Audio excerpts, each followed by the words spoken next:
Hope you're well. Welcome to today's live. Um, I am going to. There you go. We are live. Can I extend this? Yes, I can. Excellent. So, welcome. Thank you so much for being here. If you're watching live, say hello. And if you're watching the replay, also let me know. Let me know where in the world you're tuning in from. I missed you guys! I have been really focused on serving the Canoon family members, and it has been such a beautiful, heart-opening experience serving people from all over the world and helping them to learn Canoon. So I have been more occupied with them. And I was very proud of them because they said yes to themselves and they're already making amazing strands. But anyway, I never forget you. You're always in my heart, and I'm back to help you make your canoe journey more fun and more easy. So, one of the questions that I get all the time is, Maya, how do I modulate faster? Using levers. In Arabic, we call them urab, or singular is orbaa, which are these metallic knobs. So if you're a complete beginner, there you go. These are your levers. In Turkish system, they called mandals. So you might have heard any of these terms. So yeah, I get this question all the time. So there you go. Are you ready to learn the 3 secrets to fast lever modulation? Okay, all right, let's dive in. So the first thing, guys, is that you need to, number 1, you need to hold your levers the correct way. I see so many people hold levers in an incorrect manner, meaning that they do this so that they either like push it with like so if you are to push a lever down, you would just like push it randomly like this, or if you want to lift the lever up, you would just go like this. But this way is not the optimal way. Why? For 2 reasons. Number 1, you do not have control over your lever, so that means you might not manage to, it might not just be pulled up or pulled down at the moment you want it to be pulled up or down, because you don't have absolute control over it. And number 2, you might hurt yourself. I am somebody who hurt myself so many times with the tip of where the tip of the lever will go under your what's it called, nail, and it hurts like hell. You don't want that. So the first secret is really to hold the levers in a correct manner. How do you do that? So you would have you need to hold your levers with your thumb and with your middle finger. So they are like tweezers, and that will mean that you have optimal support and you have absolute control over your levers, okay? So when you want to pull levers up, so your thumb will go under and slightly behind the lever, and it will be supported by your middle finger, and then you'll pull it up. The same thing. So see, they're working together like tweezers, and you pull it down. Like this, I have absolute control over my levers, okay? Please don't go like this. It's like slapping the canoe. Hold your levers with a thumb and a middle finger. Hello. So that's number 1, okay? That's the correct way of holding levers. Obviously, sometimes if you're doing this in a hurry, you wouldn't like establish the full hold, but still you should have the support of your thumb and middle finger, okay? So that is number 1. 1 is hold your levers the correct way using your thumb and middle finger like tweezers, okay? so that like that you have the full support and you have absolute control over your levers, and you guarantee that you don't hurt yourself. Number 2 is be ahead of the game. What does that mean? So canoe players need to be at least 2 steps ahead of themselves, and that means physically and mentally. Let me explain how. So say you have to pull the F sharp or fa dièse lever, okay? In your mind, you don't need to wait until the very moment when you are pulling the lever up. You need to be ready before, okay? You need to be ready before. So in your mind, you need to say, okay, I am going to pull the lever up, and then your left hand needs to reach to the lever before the moment you pull the lever up. Make sense? So say I have to do this.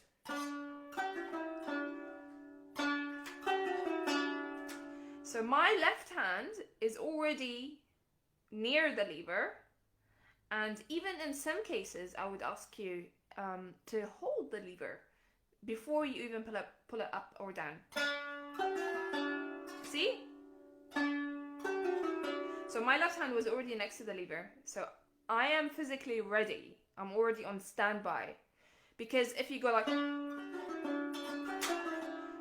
you might not be able to pull the lever down and up at the same at the moment you want that to happen. Okay, so this is what it means to be ready physically. So you need to reach physically with your left hand to the lever before it's time to actually pull it up and down. Okay, does that make sense?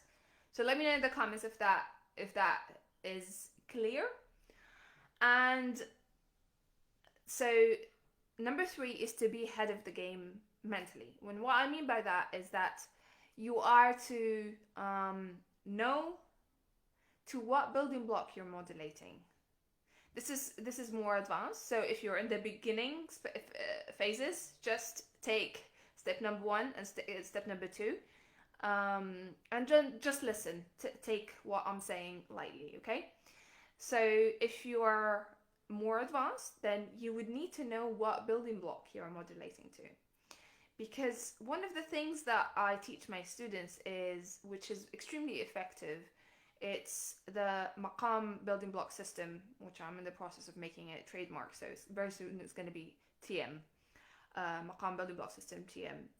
So yeah, in which case you would know the levers, you would know the intervals that will create a building block. For instance, so if I am in Bayati on D, Bayati Re, so I know that my levers are, so now they're set in the Bayati, but if I am to switch to the Hijaz, I know already in my head that I need to have my E flat, mi bemol, and F sharp, fa dièse. Yeah?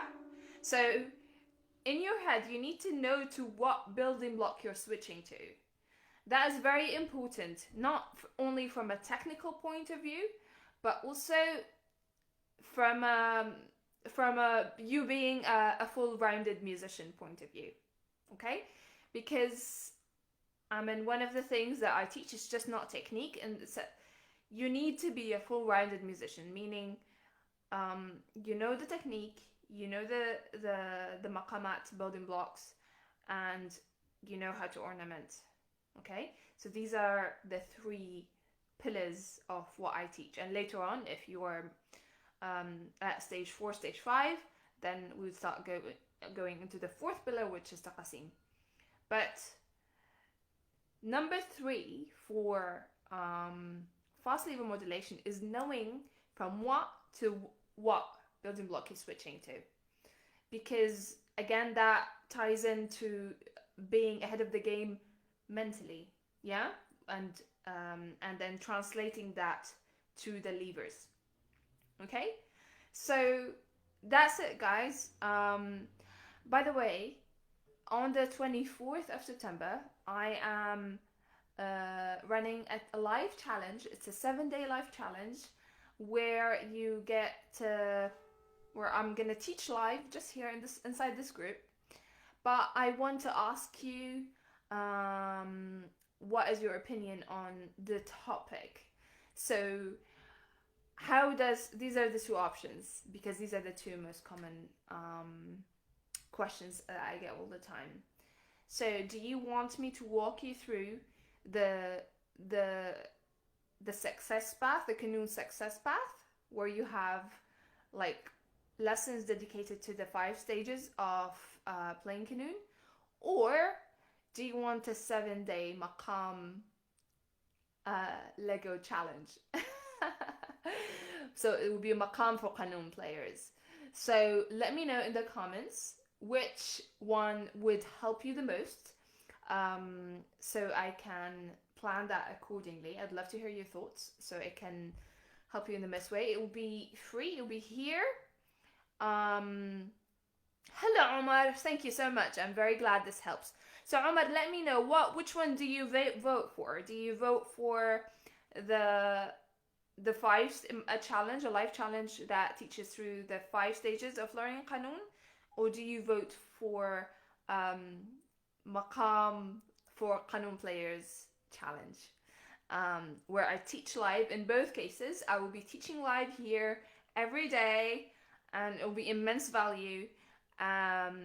So yeah, let me know which one you would like me to do, and I'll take your voice into account. So again, guys, just to recap, it's not nuclear science. It's really simple, okay? I am a big advocate at not making things simplistic, but at simplifying and dissecting really complex processes into simple step-by-step systems, okay? So maqam is more interest. Okay, thank you for that, Omar. I appreciate you. Okay, so again, as a recap, the secrets to fast lever modulation is: number 1, you need to hold your levers the correct way. Please don't just like bash your levers. Hold your levers with your thumb and with your middle finger like tweezers, like that, and with the thumb from behind and slightly under the lever, pulling up, and the same applies for going down. So like that, you have control, you have support, and you guarantee you don't hurt yourself, okay? That's number 1. Number 2 is you need to be ahead of the game physically, meaning you need to reach with your left hand to the lever before it's time to pull it up or down, okay? So like, I'll do the example again. See, my left hand is already near the lever in standby. Yeah? Okay? And sometimes, obviously, if you are playing in a fast method, you wouldn't like establish the full hold. But still, you need to have that in place, okay? And number 3 is to be ahead of your of the game mentally, meaning you need to be aware from what building block to from what building block to what building block you're switching to, okay? You need to be aware of the modulation that you're making. And again, if you're a beginner, you don't know what I mean, just take that lightly. You need to know the levers that you need to basically change, switching between Bayati and Hijaz, for instance. Okay? So for this instance, I would need to change the E and the F levers. Because as you're gonna see, everything ties into everything. The ornamentation ties into the maqam, and the technique ties into the ornamentation. And learning Qanun is like, you have to go through these 3 pillars, which are basically the technique, the maqam, and the ornamentation. And later on, once you are in stage 4 or stage 5 of your Qanun success path, then you can start to dip your toes into Qasim. So I hope that was helpful, guys. Thank you so much for watching, and I'll be back soon with more videos. Let me know about the challenge. Again, the date is 24th of September. And I will be looking forward to your votes. Do you want a challenge where I teach you about the 5 stages of learning Qanun, or do you want a challenge specifically for maqamat for Qanun players? Let me know, and I wish you a beautiful day. Lots of love. Bye.